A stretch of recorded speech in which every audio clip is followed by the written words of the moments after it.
Question से start करेंगे बेटा. Right on the question. The resistance of a metal wire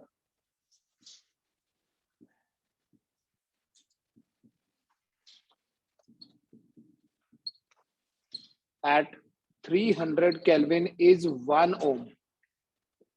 300 kelvin पे एक वायर का, एक मेटेलिक वायर का रेजिस्टेंस जो है वो 1 ओम है. At what temperature the resistance becomes, किस टेम्परेचर पे ये रेजिस्टेंस 2 ओम हो जाता है. क्या इसमें दिया हुआ है? इस मेटल का जो अल्फा है दैट इज गिवन 0.00125 पर डिग्री सेल्सियस लिखो या पर केल्विन लिखो, दैट डजंट मैटर. एक मेटेलिक वायर है जिसका रेजिस्टेंस 300 केल्विन पे 1 ओम है. किस टेम्परेचर पे 2, एनसीईआरटी बेस्ड क्वेश्चन है, किस टेम्परेचर पे 2 ओम हो जाएगा. The options are also given. ठीक है, कुछ ऑप्शंस केल्विन में है और कुछ ऑप्शंस डिग्री सेल्सियस में है. 854 केल्विन है 1, 1127 केल्विन है, 1127 केल्विन या 1127 डिग्री सेल्सियस, और इट इज 584 डिग्री सेल्सियस. ठीक है, इस तरह के क्वेश्चंस देखने में बड़ा सिंपल लगता है, बट यहाँ छोटी सी एक गलती कर देते हैं जिसकी वजह से टाइम ज्यादा लग जाता है कैलकुलेशन करने में. तो निकल तो जाएगा क्वेश्चन, बट कैसे हम कम टाइम में करें इस तरह के क्वेश्चंस को. क्वेश्चन तो समझ में आ गया ना. 300 केल्विन पे 1 ओम रेजिस्टेंस है, कितने टेम्परेचर पे वो 2 ओम हो जाएगा. Alpha is given 0.00125. पहले देख लो ये अल्फा का जो वैल्यू है ये कितना होता है. थोड़ा इसको सिंपल वर्ड्स में अगर हम लिखें, what will be this alpha 125 divided by 1 1 2 3 4 5 zeros, 1 2 3 4 5 zeros.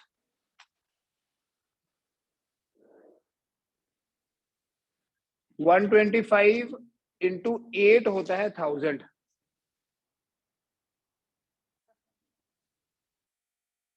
तो अल्फा आपका आ जाएगा 1/800.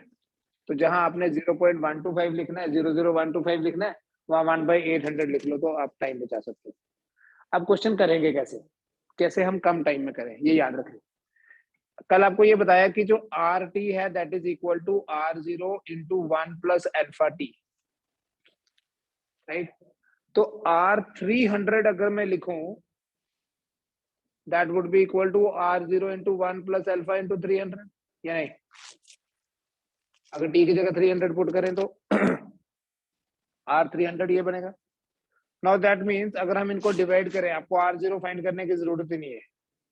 RT divided by R300 is equal to 1 plus alpha T divided by 1 plus alpha into 300. ये जो रेशो है this is 2 as per the question. किस temperature पे 2 ohm हो जाएगा. 300 पे 1 था तो रेशो 2 ही. तो अभी इसको अल्फा रहने दो, लेकिन इसको लिख लो 1/800, जिससे ये बन जाएगा ये 1/1 plus 3/8. पता चला कैसे. It will be 1/800 into 300. 300/800 हो गया 3/8. तो इसका मतलब ये हुआ 1 प्लस अल्फा टी जो है that is equal to 11/8. Cross multiply करके इसको तो शिफ्ट कर दो, 1 से मल्टीप्लाई 2 से मल्टीप्लाई होना है. 11/8 इंटू 2, सो दैट इज 22/8. लिख दो ऐसे. ये 11/8 है, shifted here, into 2 will be 22/8. तो अब यहां से देखो आप अल्फा टी कितना बना 22/8 minus 1. So can we write alpha t is equal to 22 minus 8/8. 22 minus 8 कितना हुआ 14 है ना. 14/8. अल्फा कितना है 1/800 into t is equal to 14 by,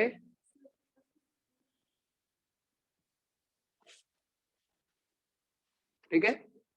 तो कितना हो गया बेटा T equal to 1400 kelvin. Option में नहीं है क्या? ऑप्शन में नहीं है तो आप इसको लिख सकते हो 1400 माइनस 273, जस्ट चेक करने के लिए ऑप्शन के साथ मैच करता है ये। कितना बनेगा? 1400 माइनस 273, 13 2 13, ये बन गया 1127 डिग्री सेल्सियस। तो ये आंसर है। देखो क्या पूछना पूछो।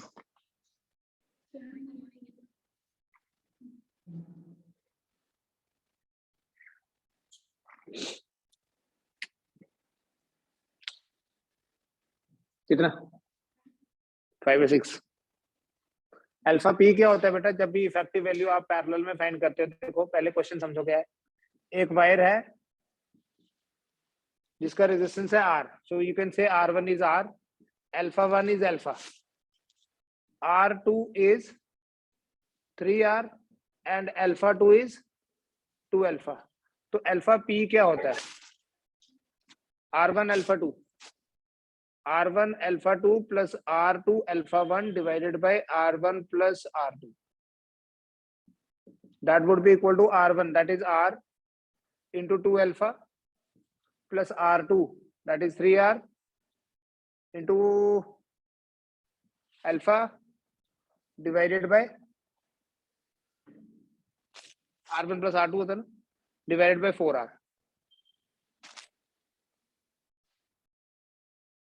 तो अल्फा पी कितना हो गया? 2R plus 3R, that is 5R alpha divided by 4R। so 5 alpha by 4 आया ना, 5 alpha by 6 कैसे? कितना? तुमने क्या बोला? 5 by 4।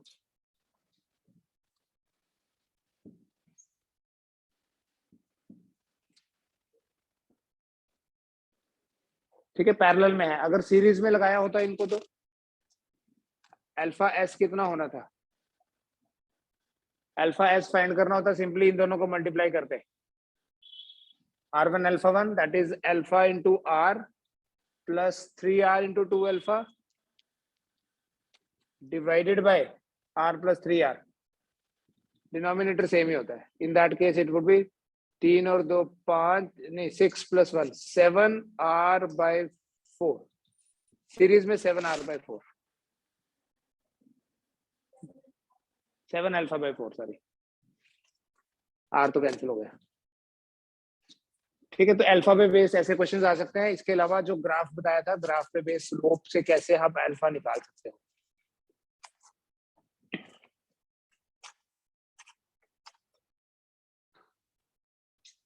नेक्स्ट हम बात करते हैं बेटा कॉम्बिनेशन ऑफ रेजिस्टर की। कॉम्बिनेशन ऑफ रेजिस्टर में आपको सीरीज पैरेलल तो बताया था, बट कुछ ऐसी टेक्निक्स होती हैं जहां आपको लॉजिक लगाना पड़ता है। जैसे कोई अगर आपके पास इनफाइनाइट नेटवर्क हो, इनफाइनाइट नेटवर्क मतलब इट इज लाइक दिस, ऐसे एक सर्किट। नेटवर्क मतलब combination, group. Network means group of resistors हो सकते हैं, कैपेसिटर्स हो सकते हैं। इसी को एक्सटेंड करेंगे हम कैपेसिटर्स में। ऐसे मान लीजिए आपके पास एक इनफाइनाइट नेटवर्क है, it goes up to infinity, goes up to infinity. और यहाँ आपको ये टर्मिनल्स दिए हैं ए बी, 1 ओम 2 ओम 1 ओम 2 ओम, ऐसे एक सीक्वेंस होगा। इनफाइनाइट नेटवर्क में ना कभी रैंडम वैल्यूज नहीं हो सकती कि इसके बाद खुद गैस कर लो क्या हो सकता है। गैस कर सकता है कोई भी तभी अगर यहाँ पर एक सीक्वेंस है। तो यहाँ सामने दिख रहा है कि इस हॉरिजॉन्टल लाइन में 1 ओम है हर जगह, तो आगे एक और बनाएंगे तो 1 ओम ही बनाएंगे, और इस वर्टिकल लाइन में 2 ओम है। ठीक है, ऐसा नहीं है यहाँ 2 यहाँ 5 यहाँ 6 तो यहाँ कुछ और, तो वो फिर नहीं हो, रैंडम नहीं हो सकता। इनफाइनाइट नेटवर्क एक प्रॉपर सीक्वेंस में होता है। जब भी आपको कोई ऐसा इनफाइनाइट नेटवर्क दिखे, इस तरह के नेटवर्क को बोलते हैं बेटा इनफाइनाइट लैडर। ये लैडर की तरह है, ठीक है, it goes up to infinity, कहीं भी बंद नहीं हो रहा सर्किट। तो आपको इस तरह के सर्किट में सबसे की पॉइंट क्या है, आपको ये देखना है कि कौन सी सेक्शन है जो रिपीट हो रही है, कौन सा सर्किट का ऐसा पार्ट है छोटा सा जो बार बार आ रहा है, तो अगर आप केयरफुली देखें, this part of the circuit is being repeated again and again. इसमें भी है 1 ohm 2 ohm 1 ohm 2 ohm 1 ohm 2 ohm। तो हम एज्यूम कर सकते हैं एक ऐसा और हो सकता है, ऐसा और हो सकता है, जितने मर्जी बनाते रहो। बट अगर हम इनफिनाइट नेटवर्क ले, और ऐसा तो पॉसिबल नहीं है ना कि इन्फिनिटी से तक चले जाएं और काउंट करते रहें। ठीक है, इसका मतलब कोई ना कोई लॉजिक लगता होगा इसमें। सबसे पहले आपने यही आइडेंटिफाई करना है कि कौन सी सेक्शन है जो रिपीट हो रही है, राइट। तो ऐसी कितनी सेक्शंस हुई पूरे सर्किट में? इनफिनाइट। उन इनफिनाइट सेक्शंस का रेजिस्टेंस हमने फाइंड करना है। मान लो इनफिनाइट सेक्शंस का रेजिस्टेंस है R, तो अगर एक सेक्शन छोड़ दें तब भी रेजिस्टेंस कितना होगा? ये तो नहीं बोलेंगे ना कि अब इन्फिनिटी -1 सेक्शंस है, एक सेक्शन छोड़ के भी रेजिस्टेंस उतना है, उसको इंक्लूड करके भी रेजिस्टेंस उतना है। मतलब अगर मैं इस एक सेक्शन को छोड़ दूं और ट्रांसफर कर दूं अपने आप को A को यहां और B को यहां, बेटा ध्यान से समझना, इसके आगे देखूं अगर मैं कितनी सेक्शंस है? इनफिनाइट। इसके आगे देखूं तब कितनी सेक्शंस है? इनफिनाइट, है ना। ये तो नहीं बोलेंगे इन्फिनिटी -1। इन्फिनिटी इनफिनाइट सेक्शंस में से एक निकाल दो या उसमें एक जोड़ दो, कोई फर्क नहीं पड़ता है। तो आप इस एक सेक्शन को जो रिपीट हो रही है इसको उठा लीजिए और इसके आगे जितनी भी सेक्शंस हैं A' B' यहां शिफ्ट हो गए। इसके आगे जितनी भी सेक्शंस है मान लो उन सबका रेजिस्टेंस आता है R। तो इसको मिला के कितना आना चाहिए? इसको मिला के भी R, राइट। तो आपने इस सर्किट को सॉल्व करना है अब, और कुछ नहीं। इस सर्किट को सॉल्व करना है और जो भी आपके पास इफेक्टिव रेजिस्टेंस आएगा उसे R बोल देना है। तो इस सर्किट में कितना बन रहा है रेजिस्टेंस अक्रॉस AB? ये दोनों पैरेलल में है, ये दोनों पैरेलल में है। यहां से जो रेजिस्टेंस आएगा ये होगा, ये तो 1 ओम रहेगा। इन दोनों का पैरेलल कितना हुआ? 2R divided by 2 plus R, product by sum. ठीक है, ये आपके पास आ गया A'-B'। टर्मिनल मैंने कल भी बताया आपको, पैरेलल में जब भी होंगे तो इसमें और इसमें कोई फर्क नहीं है, इसमें और इसमें कोई फर्क नहीं है, ये सेम। तो AB। Now what is RAB? ये और ये सीरीज में है। RAB कितना बनेगा? 1 plus 2R divided by R plus 2 या 2 प्लस R। लेकिन RAB होना कितना चाहिए? RAB उतना ही होना चाहिए जितना RA'-B' है। RA'-B' तो R है, तो RAB भी R ही होना चाहिए। तो आप इसको R के इक्वेट करो, करो और देखो रेजिस्टेंस कितना बनता है। You write it like this, therefore 2R divided by 2 plus R plus 1 is equal to R।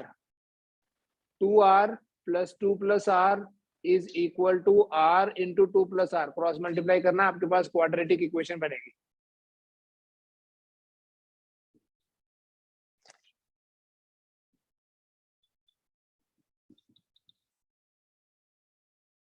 यहां तक कर लो। शॉर्टकट नहीं है इसमें कोई भी, शॉर्टकट यही है कि आप सेक्शन आइडेंटिफाई करो, प्रैक्टिस करें तो थोड़ा कम टाइम में बनेगी, most of the time quadratic equation. So R will be equal to minus B plus minus square root of B square minus 4AC divided by 2A। So it is 1 plus minus square root of 1 plus 8 divided by 2. 1 plus 3 by 2, 1 minus 3 by 2. So R equal to 2 ohm और R equal to -1 ohm. अब resistance तो negative होता नहीं है, तो इस infinite network का effective resistance जो है वो 2 ओम होगा। ठीक है, ऐसे ही एक अगर बुक में देखोगे ना, मैं बना देता हूँ, आप खुद इसको करना।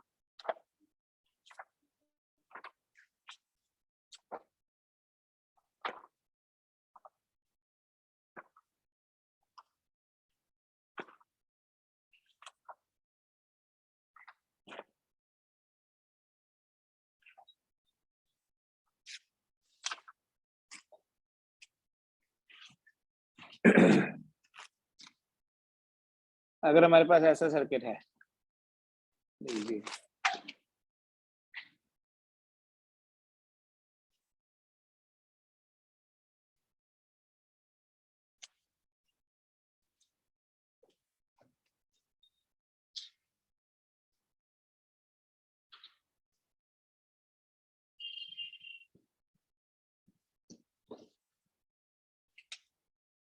ए और बी दो टर्मिनल्स हैं और बहुत सारे रेजिस्टर्स लगे हैं, each resistor is having resistance 1 ohm.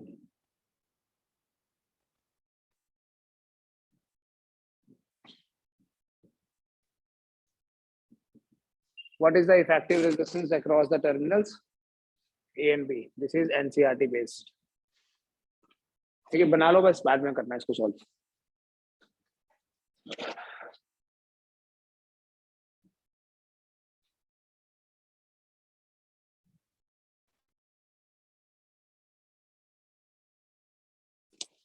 Done. देखो, we can also have some circuit like जिसको बोलते हैं finite ladder.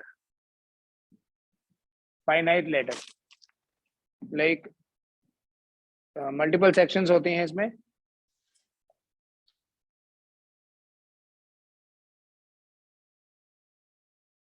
सपोज ऐसे है. अब यहाँ भी एक चीज और समझना आज, ये फाइनाइट है, ठीक है. It is not ending at infinity, यही एंड है जहां आपको दिख रहा है. ये टर्मिनल्स हैं जैसे ए बी सी और डी, और हर एक रेजिस्टेंस जो है वो 5 ओम का लगा हुआ है. Each resistor is of 5 ohm. अब अगर यहाँ पूछा जाए what is R A B across the terminals A B, इस सर्किट का इफेक्टिव रेजिस्टेंस जो है वो कितना होगा, तो इसका मतलब क्या है across the terminals A B? इसका मतलब ये है कि अगर हम ए से लेके बी तक बैटरी लगाएं तो हम करंट फाइंड कर सकते हैं अगर हमने रेजिस्टेंस फाइंड कर लिया तो. बेटा जब ए से बी आपको फाइंड करना है, you assume A battery here. क्या इस बैटरी के कारण करंट इधर जाएगी कहीं? ये ओपन सर्किट है, करंट ओपन सर्किट में फ्लो नहीं करती. इट इज लाइक वायर को कट कर दिया. ऐसे वायर है, ये वायर ऐसे कनेक्टेड है बट आगे नहीं है कनेक्टेड, कुछ भी कनेक्टेड नहीं है. तो जो भी आपको ऐसे ओपन टर्मिनल्स दिख रहे हैं वो अगर आप वहां से हटा भी दो तो doesn't make a difference, little same. ठीक है, तो मतलब उनका सर्किट में कोई रोल नहीं होगा, उनको आपने काउंट नहीं करना है. ओपन सर्किट मीन जैसे वायर एक टांग दी है, तो यहाँ से जो करंट आएगी ना, कुछ करंट ये यहाँ से आएगी, कुछ करंट इधर आ जाएगी, कुछ इधर. अब जो इधर आएगी वो सारी की सारी इधर आ जाएगी क्योंकि आगे तो ओपन सर्किट है. जब इन दोनों में सेम करंट फ्लो कर रही है, यही करंट इधर आ गई तो ये दोनों हो गए सीरीज में. और यहाँ आ रही है, अच्छा सिर्फ यहाँ नहीं, यही करंट तो उधर तो जाएगी तो इधर भी आएगी. ये तीनों सीरीज में है बेटा, और ये तीनों सीरीज में कितना कितना रिजल्ट देंगे आपको? 15. फिर 15 के पैरेलल में 5 है, रिजल्ट आएगा 15/4. पता ना कैसे बताया मैंने? एक है 15 और एक है 5, 3 टाइम्स बड़ा है ना, तो बड़ा कौन सा है? 15. 3 टाइम्स बड़ा है, डिवाइडेड बाय 3+1. नहीं तो 15 × 5 डिवाइडेड बाय 15 + 5 करो तब भी यही आएगा. तो मेंटल मैथ से हो जाएगा. इन ये टोटल कितना हो गया? 15/4, राइट. ये 5, ये 15/4 और ये 5 सीरीज है कि पैरेलल?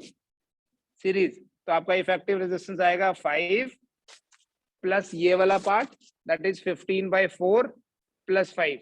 तो ये 5 और 5 तो हो गए 10, so it will be 55/4. Check करो. तो इस इनफाइनाइट लैडर, ये सॉरी फाइनाइट लैडर का रेजिस्टेंस अक्रॉस ए बी कितना आया? 55/4. क्या आप बता सकते हो इसी इनफाइनाइट लैडर का रेजिस्टेंस अक्रॉस एडी कितना होगा? टर्मिनल्स को कैसे पहचानना वो देखो. अक्रॉस एडी कितना होगा अगर सेम नेटवर्क को? आप बनाओ. ये भी 10, ये वाला 10 और ये वाला 10 आपस में पैरेलल है, और 10 और 10 का पैरेलल कितना होता है? 5. 10/2. तो 5, 5 एंड 5. आर ए बी कितना आया था इस सर्किट का? 55/4 आया था शायद। तो आर ए डी कितना होगा? 5 5 5, ये 5 पता ना कैसे, दिस इज 10 दिस इज 10, तो यहां से यहां तक पूरा ये हटाओ, ये हटाओ, तो 5 5 और 5 15 ओम। ठीक है, कल थोड़ा स्टार डेल्टा वाले भी क्वेश्चंस कराऊंगा, पहले ये बेसिक है बिल्कुल, ये करना है। A wire having resistance R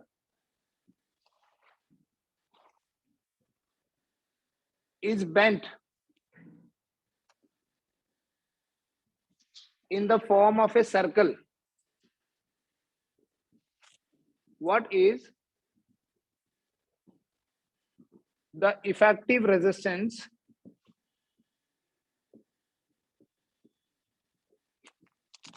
across the two diametrically opposite ends? What is the effective resistance across the two diametrically opposite ends? मैं वायर से समझाता हूँ आपको। ये एक वायर है, इसका रेजिस्टेंस है R, इसको बेंड किया, रेजिस्टेंस इतना, इसका R ही रहेगा, जैसे मर्जी रखो इसको, अगर आपके ये टर्मिनल्स हैं तो। जब इसको बेंड करके एक सर्कल की फॉर्म में बेंड कर दिया इसको, और पूछा है कि what is the resistance across the diametrically opposite ends, तो इस वायर को ये रेजिस्टेंस R था। जब डायमेट्रिकली अपोजिट एंड्स ले रहे हैं तो इसका मतलब ऊपर भी वायर का आधा पोर्शन है और नीचे भी, है ना? ऐसे रेजिस्टेंस था वायर का R। जब इस वायर से ये बना दिया तो डायमेट्रिकली अपोजिट एंड्स मान लो ये है A और B, इसका मतलब अगर बैटरी यहां लगाएं तो ये रेजिस्टेंस कितना है? R/2 नहीं है, क्योंकि हाफ लेंथ है। एरिया थोड़ी स्ट्रेचिंग नहीं है, ये ना कंप्रेसिंग है, इट इज जस्ट फोल्डिंग। ठीक है, तो सिर्फ हमने लेंथ को हाफ कर दिया अगर डायमेट्रिकली अपोजिट एंड्स नहीं तो। ये रेजिस्टेंस R/2 और ये भी R/2, तो RAB कितना हो गया फिर? R/4। समझ आ गया? और बता रहा हूं इसी में, बताओ।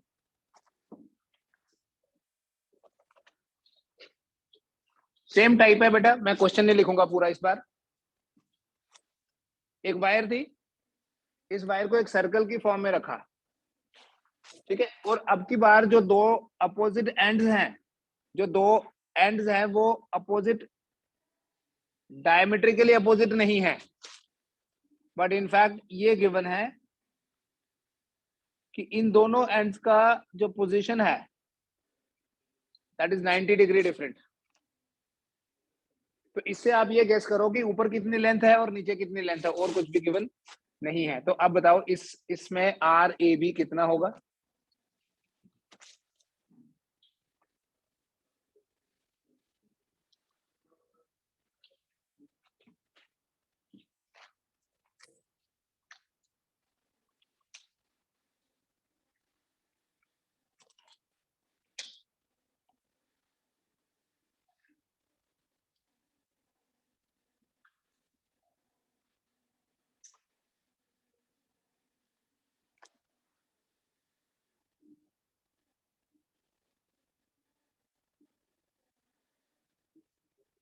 R/8 कैसे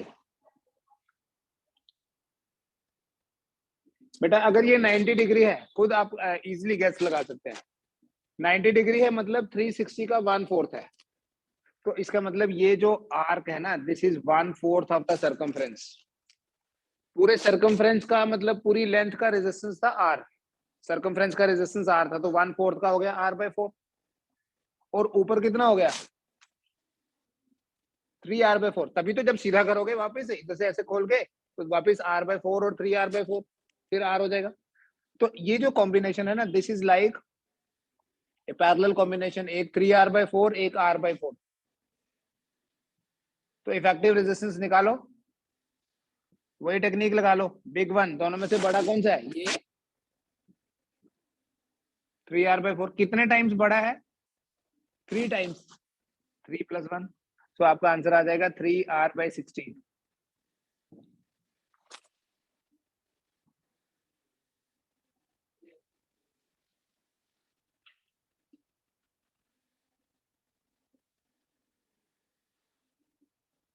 चलो पता, अगर ये एंगल 60 डिग्री दिया होता तो ऐसे होता,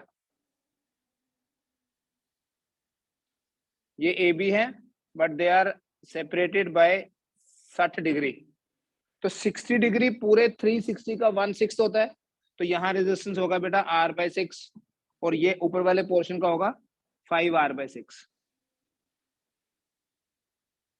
ठीक है, क्वेश्चन वही है, a wire having resistance R is bent in the form of circle, what is the resistance across the terminals A B, diagram given होगी, यहाँ भी क्वेश्चन हर जगह सेम।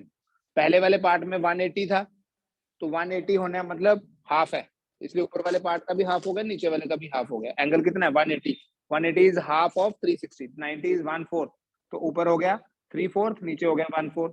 अब यहाँ 60 डिग्री है, 60 डिग्री इज 1/6, तो ये लेंथ भी 1/6 हुई, तो 1/6 होने से इसका रेजिस्टेंस भी 1/6, क्योंकि सिर्फ लेंथ चेंज हो रही है, तो आपका इफेक्टिवली अभी रेजिस्टेंस आएगा 5R/6 डिवाइडेड बाय 5 + 1। इजी है ना ये वाला, बिग डिवाइडेड बाय n + 1, हर बार वो नहीं करना product by some, product by सम भी यहाँ कई बार आपको लेंथी लगेगा, ये तो है ही लेंथी ना, अगर मैं ऐसे बोलूं करने के लिए आपको 1/5R/6 + 1/R/6, ये तो है, ये टाइम कंज्यूमिंग, बट यहाँ लॉजिक लगाओ बड़ा, कितने टाइम्स बड़ा, तो आपका आंसर आ जाएगा एक ही लाइन में 5R/36।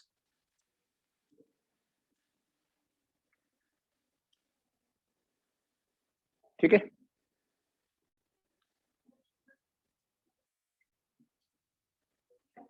होगा, मान लीजिए ऐसे है, चलो ये लिखो मैं बताता हूँ, ये आप बोल रहे हो कि ये तो फैक्टर्स हैं सीधे सीधे, अगर फैक्टर नहीं होगा तो कुछ और ले लेते हैं,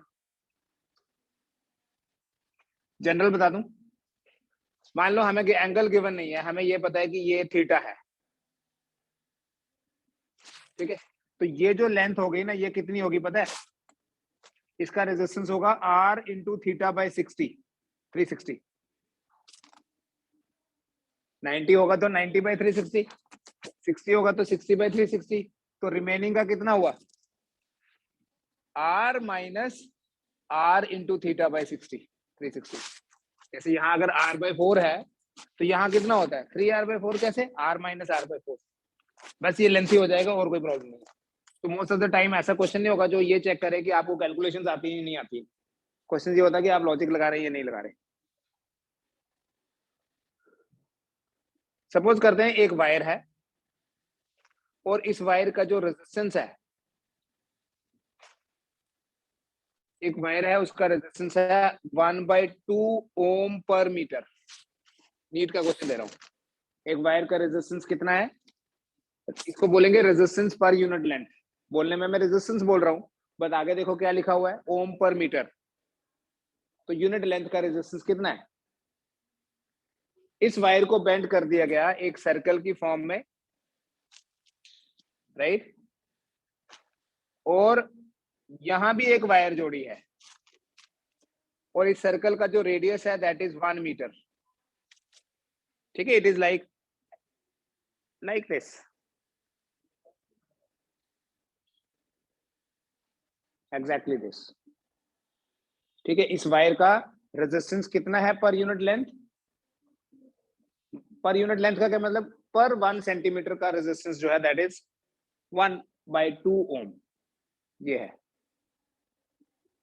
इसको इग्नोर कर दो, राइट। तो एक वायर जिसका resistance per unit length half ओम है, इसे एक सर्कल की फॉर्म में बेंड किया गया और एक पोर्शन वायर का डायमीटर भी है, इंस्टेड ऑफ 2, अभी तक 2 थे ना, अभी 3 है, रेडियस कितना है आपको बताना है कि अगर ये टर्मिनल्स ए और बी है, ये टर्मिनल्स ए और बी है, so what is the resistance across the terminals A B, सोचो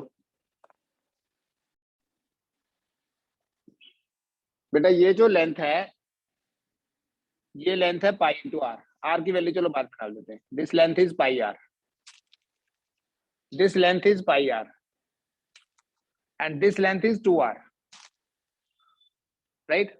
तो अगर हम इस लेंथ को रेजिस्टेंस में कन्वर्ट करें तो कैसे करेंगे? हमें पता है यूनिट लेंथ का रेजिस्टेंस कितना है, 1/2m। अगर यूनिट लेंथ का रेजिस्टेंस मतलब 1 मीटर का या 1 सेंटीमीटर का रेजिस्टेंस 1/2 ओम है, तो पाई आर का कितना होगा, पाई आर इंटू 1/2। जैसे 1 सेंटीमीटर का रेजिस्टेंस है 10 ओम, तो 10 सेंटीमीटर का कितना होगा, 100 ओम नहीं होगा, मल्टीप्लाई तो करते हैं।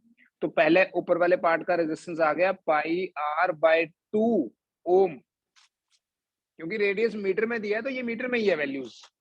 इसका भी हो गया बेटा पाई आर बाय 2 ओम, और इसका कितना हो गया, ये 2r है, तो 2r into 1/2 that is 2r into 1/2 that is equal to r। ठीक है, और ये दिया हुआ है कि r कितना है, 1 है। सो दैट मीन्स ये आपके पास रेजिस्टेंस आ गया पाई/2, ये आ गया 1, और ये भी आ गया पाई/2। तो इफेक्टिवली रेजिस्टेंस, तीन को करना ही नहीं कभी एक साथ, मैंने आपको पहले भी वार्न किया था, तीन को कभी नहीं करना। ये दोनों सेम दिख रहे हैं, सेम दिख रहे हैं तो हाफ कर दो, तो ऊपर वाले पार्ट का रेजिस्टेंस आ जाएगा पाई/4। पाई/2 और पाई/2 का पैरेलल कॉम्बिनेशन पाई/4, और नीचे लेकिन 1 भी है। तो आपके पास अक्रॉस एपी जो रेजिस्टेंस होगा that would be pi into 1 divided by pi. Every time वो नहीं चलेगा, बिग 1 डिवाइडेड बाय कितने टाइम्स है, तो प्रोडक्ट पर, so it is equal to pi divided by pi plus 4/4। तो answer will be pi divided by pi plus 4। ठीक है, मान लो आंसर पाई में आंसर ही नहीं है, नंबर्स में आंसर है, तो पाई को डालो ना 22/7, 22/7 डिवाइडेड बाय 22/7 प्लस 4। तो ये आपके पास आएगा 22 डिवाइडेड बाय 50 या 11/25 ओम। चेक कर लेना यार, 22/7, 7 चौके 28 और 22 हो गया 50। ठीक है, ऐसे रेजिस्टेंस फाइंड करेंगे, इफेक्टिव रेजिस्टेंस। ऐसे एक सर्किट बना है, 10 ओम, 20 ओम, 30 ओम, 30 वोल्ट, 12 वोल्ट, 2 वोल्ट, और ये जंक्शन है, ये एक कॉमन है टर्मिनल जो तीनों के बीच में है। मतलब 10 ओम भी यहाँ कनेक्टेड है, 20 ओम भी यहाँ कनेक्टेड है, 30 ओम भी यहाँ कनेक्टेड है, बट इस 10 के एक टर्मिनल पे 30 वोल्ट की बैटरी लगी है, 12 2। अभी हमने केवीएल केसीएल कुछ नहीं पढ़ा है, कुछ भी यूज नहीं करेंगे। वो यूज करते हैं तो वैसे भी आपको याद होगा 12th में जब भी केवीएल केसीएल लगाते हो तो आप इक्वेशंस बनाते हो, इक्वेशंस को सॉल्व करते हो, टाइम कंज्यूमिंग होता है, ओम्स लॉ के बेसिस पे भी किया जा सकता है। क्वेश्चन क्या है कि यहाँ पर इस कॉमन टर्मिनल पे पोटेंशियल जो है वो कितना होगा, what is potential at the common terminal V। Aldous इसमें जो टेक्निक यूज होती है वो थर्मल फिजिक्स की है, जैसे हीट फ्लो करती है वैसे ही करंट फ्लो करती है, हीट करंट बोलते हैं, यहाँ इलेक्ट्रिक करंट बोलते हैं। ऐसे एज्यूम करो यहाँ से करंट आ रही 30 वोल्ट है इसलिए आएगी, यहाँ से कुछ करंट इधर जाएगी और कुछ इधर जाएगी। आप अभी गैस लगा सकते हो कि इधर ज्यादा जाएगी, ऑब्वियसली इधर ज्यादा जाएगी क्योंकि ये डिफरेंस ज्यादा है, ये बड़ी कम है वोल्टेज, ये ज्यादा है। तो जितना पोटेंशियल डिफरेंस ज्यादा होता है करंट उतनी ज्यादा फ्लो करती है। फॉरवर्ड बोर्ड हमें करंट पता ही नहीं करनी है। अगर ये वाली करंट I1 होगी या I होगी और ये I1 और ये I2, तो क्या हम ये बोल सकते हैं that I is equal to I1 plus I2। Law of conservation of charge बोलो इसको, राइट। करंट स्केलर क्वांटिटी है, डायरेक्शन पे तो डिपेंड करता नहीं। अगर ये वायर ऐसे की बजाय ऐसे ऐसे होती तब भी वही होना था। अब ये जो I है देखना बेटा ध्यान से, एक ही इक्वेशन है, ये I फ्लो कर रही है इसमें से, इसके दोनों टर्मिनल्स के बीच में पोटेंशियल डिफरेंस कितना है, 30 माइनस V इतना। तो आपने लिखना है 30 minus V divided by R। I is equal to V by R होता है, V means potential difference, it is equal to I1। I1 इस पार्ट में करंट है, तो it is V minus 12 divided by 20 plus V minus 2 divided by 30। खत्म। एक बार लिख लूंगा 30 minus V is equal to V minus 12/2 plus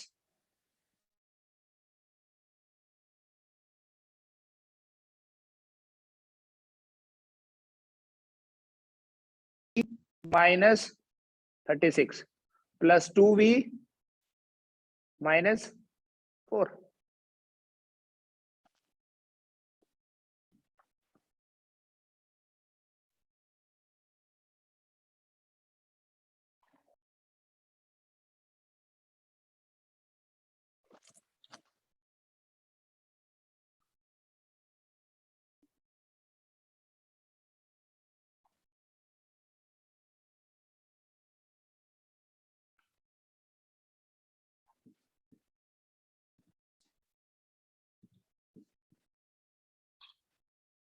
बाईस या 20, अच्छा 20 ही आएगा। चेक कर लेना एक बार इसको भी, 20 वोल्ट आ रहा है क्या आंसर। ठीक, कल करते हैं और थोड़े मिक्स कॉम्बिनेशन जिसमें स्टार डेल्टा की बात करेंगे, इक्विपोटेंशियल की बात करेंगे।